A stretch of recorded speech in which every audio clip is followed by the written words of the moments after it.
everyone. So we are back, and probably in the worst way possible because this heap behind me has broken down again.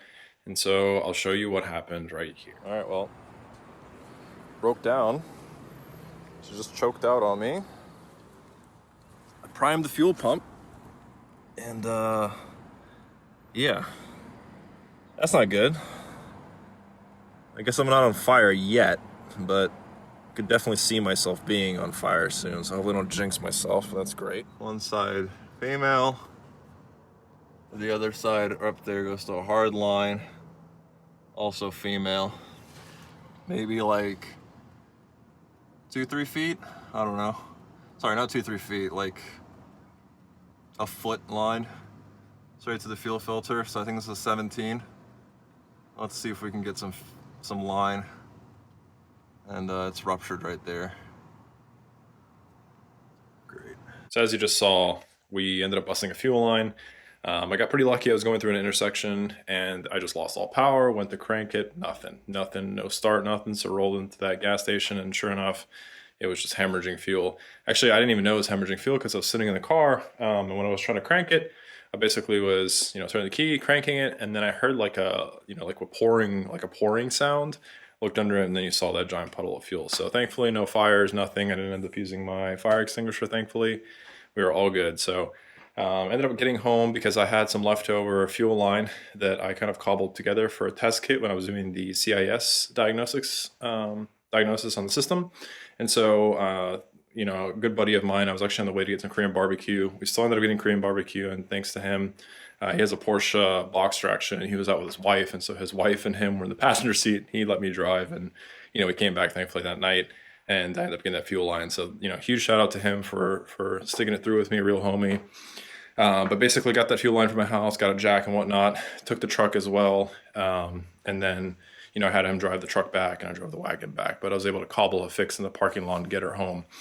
That being said, in this video today, we're going to go ahead and cover how you can replace those fuel lines down there. I'd highly recommend if you have a wagon or anything of the 80s or 90s gen, you should probably replace your lines. Mine was pretty swollen and pretty much busted open. I might have thrown it away. I hope I didn't. I tried to save it for this video. Actually, I still have it. So let me show you that. All right, so as you can see, hopefully see, I think it was busted on the side here. So let me get that up on the camera. Maybe you can see that, but you can see it's very soft right here. And I can actually squeeze it with 2 fingers. Like I can put my finger in this, it's so soft. So it ended up swelling, rupturing right there. Hopefully the crack is showing up on camera. But yeah, this short little line went out on me, and that was enough to get me stranded. I think this line right now, I haven't checked the price, is like anywhere from 90 to 60 bucks online.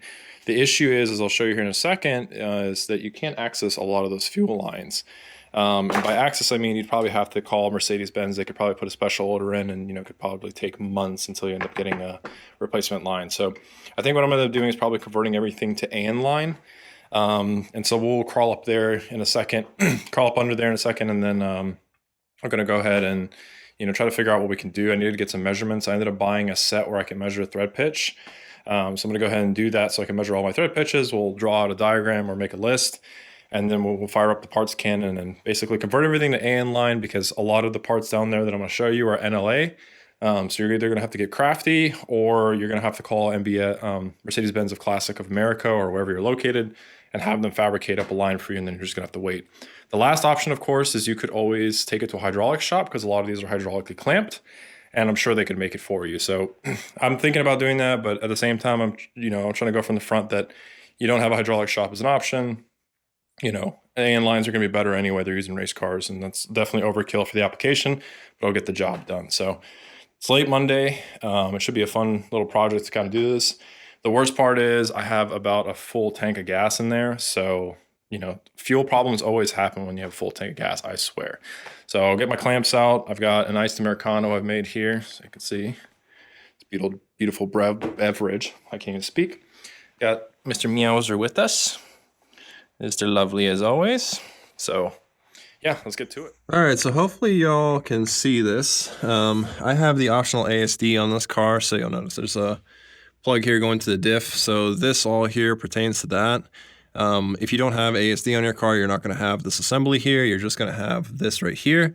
And so what you're looking at is your secondary fuel pump, your fuel filter, which is massive on these things, and then the fuel accumulator. So you probably heard about the fuel accumulator. Its job is kind of like a fancy check valve of sorts. It also dampens the fuel pressure impacts that are going through the system, like pulsation and whatnot. If this goes bad, usually you have a hard start condition because it drains back. Obviously, you can see this is all shiny because I've been here. I've put a new fuel pump in this, a new fuel filter, obviously, and a new accumulator. Now, this is where it gets fun. So as you can see, this is obviously not factory. This is some, I think, 3/8 fuel hose that I had laying around. Like I said, I had that test kit that I put together. So let me crawl under here. It's going to be a tight squeeze. But you can see the banjo bolt fitting here. And then there's one up there. So basically, I had this rigged up for a test kit, just some hose clamps. This is definitely not for road use, but it was enough to just get me home. So that line that I showed over there that ruptured, that was what has busted. So basically, it is your fuel filter line to this hard line. Sorry, it is tight in here. Fuel right up here, right? So that's the line. It's a pretty short line, just connects to the fuel filter. So that's what had ruptured on me. Now, this is where it gets funky, right? So we've got a couple of lines we've got to contend with here. So this line right here that we see, it goes all the way up in front of the diff or behind the diff there. It actually, you can kind of see that right back there behind the diff. That's that same line. It goes to your primary fuel pump, which I'll show you. I'll take that cover off and I'll kind of demonstrate what hoses we have over there. This long line, I need to replace that. I mean, you can see it's not swelling, it's not cracking. It's not in horrible condition, but if one of them is ruptured, they're all the same age, so they're all on the end of life there. That one is not an issue. I think you can still source this one for about $100. It's kind of expensive, which is insane, but I think that is still available. And so is the line that has ruptured here. That's still available. Now, what's not available is this line right here that goes from the fuel pump. So this line here, so if you see this little rubber hose right here, has been hydraulically clamped onto this metal line, and that metal line actually twists around the fuel pump, and it's here. And that's actually the one that runs from the secondary fuel pump. So it goes from fuel tank back there to your first fuel pump primary. Again, a lot of these cars have 2 fuel pumps with the 300 series. And then it's going to come up to here where it feeds into your secondary pump. And then it goes to the fuel filter and all that jazz. Now, this hose / hard line, you can't just replace this little section of hose, is NLA. So this little curved line, they still make it for the 129s, but it's a banjo bolt here instead of this like a brake thread of the fitting, right? So that is NLA. You can no longer get this piece. Now, you can see, hopefully on camera, this hose is starting to crack. I would like to bet that this is likely going to rupture next. You can see a little bit of swelling on it as well. The diameter is a little bit bigger than it should be. Now, what's interesting to me is that, Mercedes hydraulically clamped here because of pressure, but then they put a hose clamp on the side on the pump. So in my eyes, the hydraulic clamps aren't 100% necessary. Again, heed your own advice there. Do as you will with that information. So this is something that we're going to have to figure out how to replace because it's not just a hose that we can essentially cinch in or whatever. We may have to cut this away. We may have to figure it out. But I honestly might just do an AN line and just replace it. And I might just do an AN line all the way, maybe just straight from pump all the way to the primary pump, because I'm thinking I could also do this little curvature here, but I don't think that's necessary because, again, we're basically going fully custom here, so we don't have to necessarily abide to the same rules. The other option I was thinking is maybe cutting this back and then figuring out how we could cinch this together. I might still do that. And if I end up destroying this line, then, well, it's done for anyway. So that's the reason, hint, hint, why I parked the wagon on this side of the garage as far as possible is because I highly suspect this thing is going to be sitting here for a minute while I get all this sorted. So this line we're going to have to figure out. We'll take that off. Addition to that, I don't know what this is. I need to look this up. That lives next to the fuel accumulator. There seems to be some sort of a check valve here as well, or some sort of valve. I'm willing to bet that this is likely part of the charcoal system. Now, these hoses, you can see here, it's a little bit of dampness. This kind of just came off when I was doing this guy right here, this little temporary fix. So these guys, I think you can purchase, but I might just replace them with just regular old hose clamps because there doesn't seem to be a whole lot of pressure. I think this is just a drain back return line. So we're going to replace all of this with the appropriate fuel line. You can kind of see this one's starting to, collapse on itself. So I'd imagine that's not too great. So we'll replace all these little lines. This is pretty easy. We can replace this all with hose clamps. No fancy work required. But it gets a little fancier. Let's go back to the secondary pump over there so I can show you what we're contending with over there. All right, so this is our primary fuel pump. I might have called it secondary there. You can see I've definitely taken the strainer out to see if this tank was rusty, so hence all the dirt there. It is not, thankfully. So let's see if I can do this with one hand. I may or may not be able to take this little guard off. Hopefully I can. There we go. And voila, we got a brand new pump that I replaced. So that line, the long line that I was telling you about, it is a banjo bolt line here. So that's going to be fun to figure out how I'm going to do that. I honestly have never made AN lines before, so this is going to be a first for me. Yeah, so I don't necessarily know if there's banjo bolt to AN line. I'm assuming there is. So I'm going to have to figure that out. I've never made them before, but we're going to have to replace all these lines up here. So this is a pretty easy line to replace. It's just a simple old fat fuel line that, you know, no pressure, just feeds the pump. That's easy. And then we got a couple of breathers, I would assume, and probably a return up here. Again, all these are just hose clamped. This, you just need to find the right fuel hose size and easy to replace. So that's not that big of a deal. We also have this line over here that's really cruddy. That seems like some sort of a breather for the tank. I'm pretty sure that we're going to replace. I need to figure out where that, ends up funneling to. The breathers, I'm not so concerned about as much as the fuel lines because really they're just breathing vapors and whatnot. So there should not be any fuel in there. In theory, you should be able to get away with this for a little bit longer because they shouldn't be as, under pressure and at risk of rupturing. So yeah, game plan is I've got a full tank. So either I've got to drain the tank. I don't think I have enough containers. I was thinking I'll just, drain the tank and then use this fuel in my bike because they both take premium. But obviously the bike takes like 3 gallons when it's empty and this is full right now. It's like 13 gallons-ish. So I don't know how that's going to work. So I might just leave this one on for now and then clamp it or something. I mean, I don't like clamping old hoses because you'll destroy them, but hey, we're replacing everything. Clamp it and we'll see if it leaks. If it leaks, I'm going to have to drain the tank. We'll basically start backwards before we give ourselves in a bigger mess. And then essentially my plan is to take all these hoses off, leave one clamp or maybe like a cap or something here that doesn't leak. And then we'll measure everything out, figure out a game plan on how we're going to convert this over to AN line. All right, as you can see, we've got our fuel line and fuel-approved bleach container here.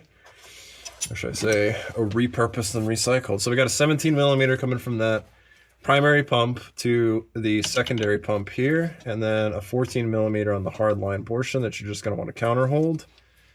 And so I'm going to grab that. And I should probably stress that you want to wear safety goggles.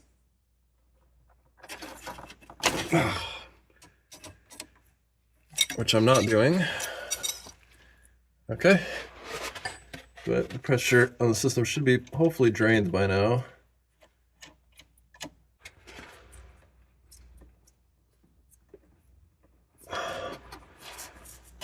Well, there we go. Oh. All right, some good old premium right there. We got a Phillips head here going into the secondary pump. Go ahead and loosen this clamp. We're going to go ahead and loosen this pretty liberally because I don't want as much wiggle room here because I bet this thing is baked on. There we go. This hose is definitely on its last legs. Oh, you know what I'm forgetting? I think this line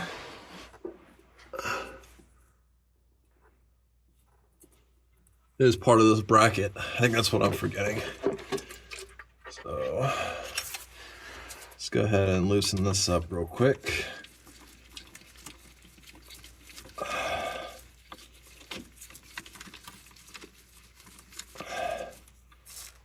If I remember correctly, there should be a nut on top of this guy, which is equally as annoying to then have to install later. We're going to go ahead and unscrew this all the way.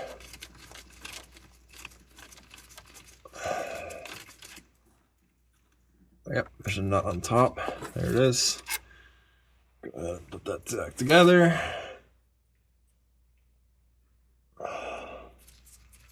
There we go. There we go. Now we should be able to get this guy out. Oh, all right. Oh, where's the bucket when you need it?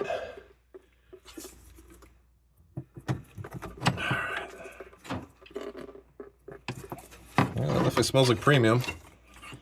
All right, and so here's that NLA part.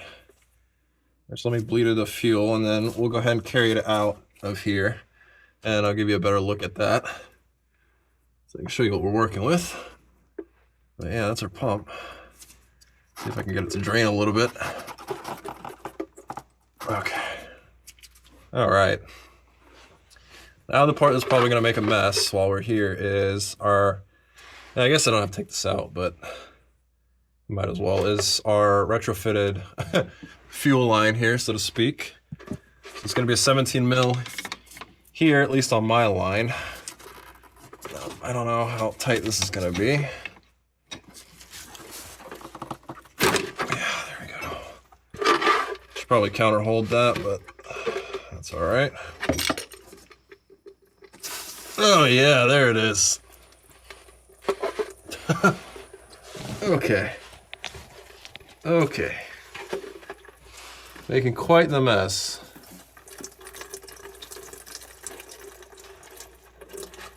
All right. Definitely should get a bigger bucket. All right, well, our check valve is definitely working. So, there we go. And that's why I recommend you wear safety glasses, people. I think a good fuel shower doesn't hurt, but they can definitely damage your eyes in all seriousness. So always wear your safety glasses. Hopefully it didn't squirt all over the camera. But there we go. So we got our jerry-rigged line out of there. I'm gonna let that drain for a bit, and then I'm gonna take it off from the top up here. So it's pretty hard to see up there, but that's where the hard line meets that line that I showed you earlier that had ruptured on me. So it's just a 14 mil. I would use a line wrench to get up in there, and then a 17 mil where the line meets up. Pretty sure the original line is just like that as well. Apologies if you can't really see much here, but that line that I was showing earlier in the video, that's the one that I've obviously jerry-rigged, so that's the one that's been replaced. All these currently are original to the car. When I say replaced, I mean jerry-rigged. But we're gonna remove our jerry-rigged line out of here because again, I need to measure all of the thread pitches here so that I can figure out where my band bolts and stuff need to go. And then last but not least, we need to cut the zip tie here so that I can get this hose out of here. You can hear it draining away. And then we should be fairly good, I think. All right, last but not least, to go ahead and get our long hose out of here, we've got to get this banjo off. So we'll see how well this clamp is holding for us. So to do this, you need the open end wrench side of a 17 to hold the pump. And then you want to just slip over here. And then, there we go. And it'll just be our usual lefty-loosey, righty-tighty. There it is. And it's either gonna break from that bolt, or it's gonna break from this one over here. We got the lucky break of it breaking here, which is not the best. I hate when it breaks from here. I would prefer over here. We should have probably counter-held it. That's all right.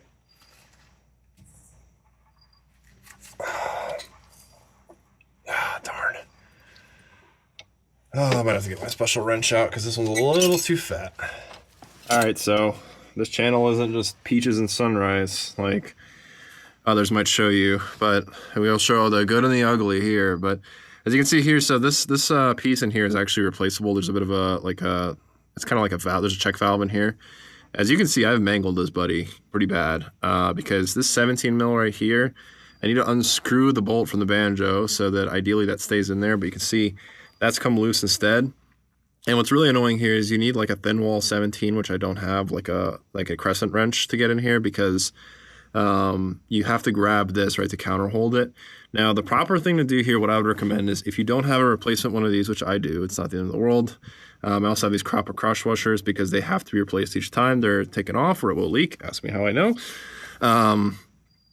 I mean, I hate wasting parts, but this is obviously pissing me off, would be to remove the pump itself, like take the whole thing off, and then do this on the bench because then you can, manipulate and grab this a lot better because these, your positive and negative for the actual pump itself aren't in the way, but they're obviously in the way. So another trick is to blitz this with an impact, but the problem is I tried that. It is pretty stuck on here, so my option is I'm gonna try one more time. If I can't loosen it here, then I'm just gonna go ahead and start undoing. There's two like brackets, so to speak. There's one back down there. I don't know if you can see that. And then another one up here. They're, I think, like 5 or 8 mil hex keys. And then we should be able to drop this line and then fish it through the back this way towards the pump. In worst case, I'll just twist the line until we get this off, and then I'll take it, I'll take it off on the bench. But I'm gonna try one more time. If it doesn't work, then oh well. All right, of course, when I take the camera off, like I said, here's your banjo nut right here. I ended up doing with a 17 mil impact. Just jammed the 17 up in there. As you can see, it is properly jammed up in there.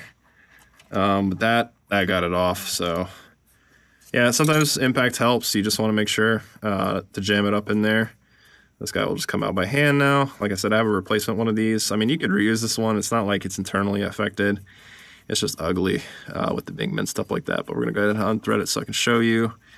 And then bear in mind, these copper washers, these two are the same on the outside of the banjo bolt with the thinner one on there.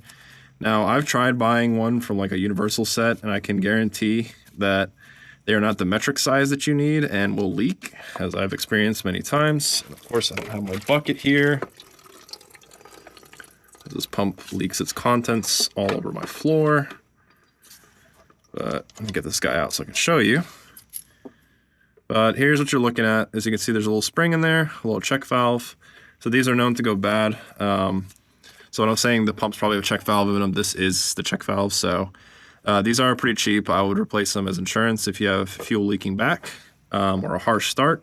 On top of the acclimator, I mean, honestly, if you're doing any kind of fuel system on these cars and it's original, I would just go ahead and do the whole thing. So I am just going to thread this back with no crush washer, just temporarily loosely in here, because we're going to use it kind of to just capture crud from getting in the pump. And then we're going to put this banjo, actually we're going to take the banjo with us. And now let's start snaking this line out of here. So, all right, so hopefully, now that my hex key is stuck to my magnet, there we go. It's gonna be a 5mm hex, hopefully you can see it. Let me get the fuel line out of the way there. Right there, so hopefully you can see that. We need to loosen that so that we can take the bracket down. This bracket extends to this little rubber and the rubber over there. So hopefully this isn't baked on. Make sure you clean out these hex heads before doing it. They strip so easy. Oh, nice, that one's nice and loose. I mean, honestly, they you look at them wrong and they strip easy. So be real careful with them. Mercedes of this era, I actually prefer Torx over these guys all day, any day. I just hate these so much because they just strip. They're like made out of butter. Could just be the inferior quality of my tools, and that it's not up to machine precision, or it could just be the fact that it just sucks. Look, I even got Loctite on it right there. So that's holding the electrical connector for the ASD, so we're just gonna put that up there. And then that hopefully frees that bracket right there, as it does. Okay, so you can see there's that bracket. Oop, I'm not trying to splash myself with residual fuel. There's that bracket right there. I have no idea. That grommet is definitely gonna be rotted, so I think when we try to get this hose through these grommets, it's gonna fall apart, so we're gonna need new grommets for sure. But let's see. If we push this out, I don't think we're gonna be able to push this through the grommet. Maybe we will be. Oh yeah, there we go. Beautiful. Okay, I'll pull it back down. And then maybe it goes this way. Can we pull it through is the question. I don't think we can. Yeah. Oh, no we can. Cool. There we go. There's our fuel line.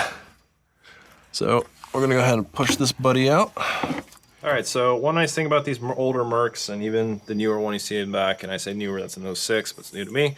So the hoods can go completely vertical, but because my garage door is open, I actually can't get it vertical without slamming into the top of the garage door. So I'll show you that real quick. But as you can see, if this opens up all the way, it slams into the garage door. And to do that, you would just release this spring right here. So you press this in like that, move it past this set point, do the same on that side, and then you can bring the garage all the way vertically. Now, what we need to do here is we need to get to that. Oh man, let me grab a light. You're not gonna be able to see that. That fuel line in there. So you see there, right where that is going into that, like a brake line fitting there, that we need to take off. That's gonna be a 17 mil there. And that goes right under the air filter here. It's just a barbed fitting. So we need to take that line off and replace it. That one's honestly not in bad shape, but still we're gonna go ahead and replace it, so we're doing all of them. But to do that, we need to remove our air filter first, so it's pretty straightforward. You've got one little 10 millimeter on the side, you've got one right here, and then most of you may or may not have one set back here. Mine is broken, never came with the car. Somebody broke it, it was not me, I promise. But yeah, I do not have that, unfortunately. So let me set you guys down somewhere that's not annoying to you or myself, and then we'll get this air cleaner and stuff off. So I don't know about y'all, but sometimes like I like using an impact, I like doing things quickly, but at times it just feels nice to do it with hand tools sometimes. So I got my little pocket here. So like I said, this 10 mil on the side here that I'm loosening, that I showed earlier, you don't need to remove that nut, okay? It is just loosen the nut and you can pull the air cleaner up because it basically slots into it like that. A couple of turns is all you need. And then we want to remove this guy as well. I've noticed with the air temperature sensor, you should have enough slack in the wiring to be able to twist that and take it off. And then with this guy, just be very careful and gentle with it. We don't need to remove it all the way, we just need to remove it slightly. Our breather hose literally just comes off like that, and voila. The air cleaner is off. So let me reposition y'all, and then I'll show you that fuel line that we're gonna be working towards here. All right, so let's go ahead and get that line off down there. So keen viewers are probably already asking, what about the fuel line up here? You're correct, we are also gonna be replacing this one. But we're gonna start with that bottom one first, so if I am correct,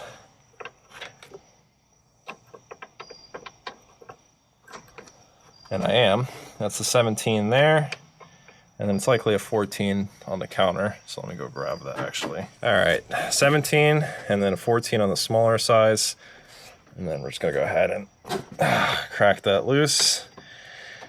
Once you crack it like that, it should go by hand for the most part. Normally I've had good success with it, just going by hand. Just be careful, because, you know, you're gonna leak fuel doing this, so make sure you got something to catch it, or, you know, nothing flammable around. As you can see, there goes our, that's like $3 right there. Now we're gonna do the same thing up here. So we're gonna hit our 14 on there, and then our 17 to counter hold. There we go. Take that off. Oh, I'll drop my wrench. I don't know about y'all, but I took like a 6-month hiatus from like working on cars and stuff. I mean, I was working on my bike, which, don't get me wrong, I love doing. But it's been a minute since I've been out late at night. I feel like life has just kind of gotten in the way.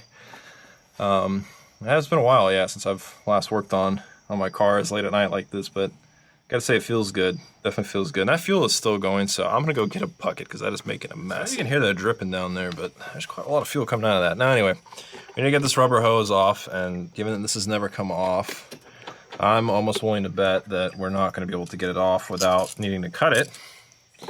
And that being said, I'm willing to try. Not that it really matters, because again, we're gonna be, you know, we're replacing all of them, so it's not like the end of the world, but we're gonna give it the good old twist-a-roo here. Twist-a-roo of persuasion, so to speak. And let's see if I can bend this line up here. And we can see if we can. Now it's on a barbed fitting, so you'd be hard-pressed to get this thing off easily. Which makes sense because it's not supposed to come off easily. So, because we're replacing it, and I'm not going to sit here and fight it all night, I'm just going to go ahead and cut it.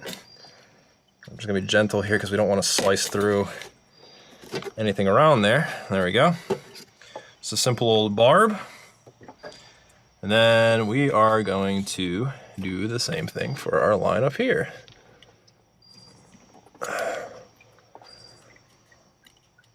Kind of crazy how it's just a barb that holds it. There we go. That's it. 2 lines. All right, so as you can see here, we've got the line that busted on us. We've got the 2 lines in the engine bay. These are pretty straightforward to replace. This doesn't count. We've got the long line here that runs from the primary pump to the secondary pump. So if I remember correctly, this is to the secondary pump from tank. This is going to be your short line from, it's a hard line to, I think it's one of the pumps or something like that, but it's a short line anyway. You can buy this line. I'm pretty sure you can buy this line. You cannot buy this line. So you can buy, like I said, the 129, but it's different because it has a banjo bolt here instead of this type of fitting. As you can see, hopefully, this hose is pretty darn cracked. So this is end of life pretty much. You can see it's swollen up. It's pretty gunky and nasty. It's kind of annoying because they literally just had the need to use like an inch of a hose and just clamp it like this. Really frustrating, but I think we can just use AN line and basically get rid of this whole system. Now, I want to stress that if I could buy these, I probably would because I'm a bit of an OEM nut. I kind of like OEM Plus, even though I don't agree that this is the best way to do things. I still like things being original, but original is no good to me if it blows up and leaves me stranded in the middle of the road, because I do want to take this on road trips at some point in my life, which I may never accomplish because it always breaks down every 10 seconds, but that's part of the enjoyment of a classic car. Now, again, we're still missing a couple of fuel lines from the tank. I did want to note that I actually ended up clamping the return lines. That's why that line kept basically bleeding fuel off. It's a full tank, and the car is sloped downwards, so all that fuel is just naturally finding its way out. So make sure you clamp all your lines over here, your return and your feed to the pump, and then you should be good to leave the tank full. But I am pretty tired, and I'm going to make my way to, so I'm going to reconvene with y'all probably tomorrow, and we'll get the thread pitch set out so that I can essentially figure out where all the thread pitches are, and we can make a plan on how we can convert this over to AN line.